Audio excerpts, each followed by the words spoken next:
ঝাল দিস তো বেগুনি, তোদের কোনো ঝালই দেয়নি। এই যে সস তো শেষ হয়ে তারপরে সস তো তোমরা খাস তো সেই এসছে বেশি। ফাইন লাগতেছে তো।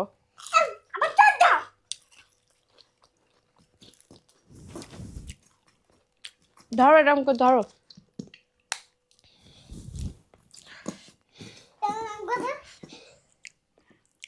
এই যে এখন আমি খাচ্ছি বেগুনি, ফাইন লাগতেছে। এই যে সস, এই যে সস দিয়ে ফাইন। তুমি হাত দিলে কেন?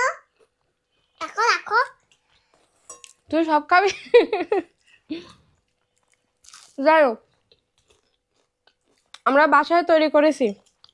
এই যে মাস্টার তৈরি করেছে।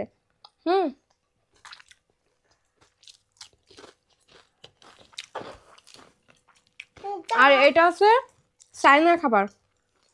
এটার নামটা একটু কই দাও তা।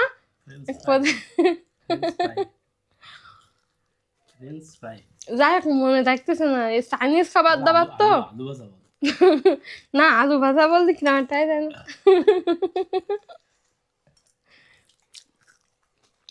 এই মারে ফেলে দে, মা একটু খা। আরো দিব না, আরো আছে, দিব না। আলু ভাজা বললে আমার পেস্টিস থাকবে। এদের অনেক সুন্দর হয়েছে, অনেক স্বাদ হয়েছে। বাড়ির খাবার তো অনেক সুন্দর হয়েছে।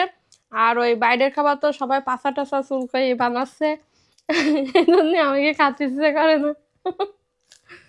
আচ্ছা কি, আমি ওই যে পুরীর দোকানে গেছি, তো শোনো তাকিয়েছে, এবার দেখলাম ওই বেটা মুতু করতে বইছে।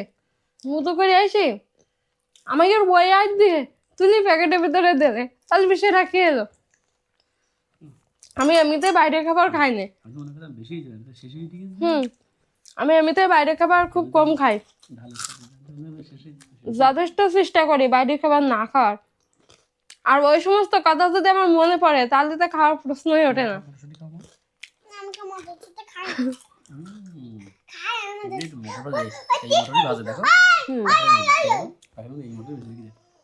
ছোট মা উঠে গেছে।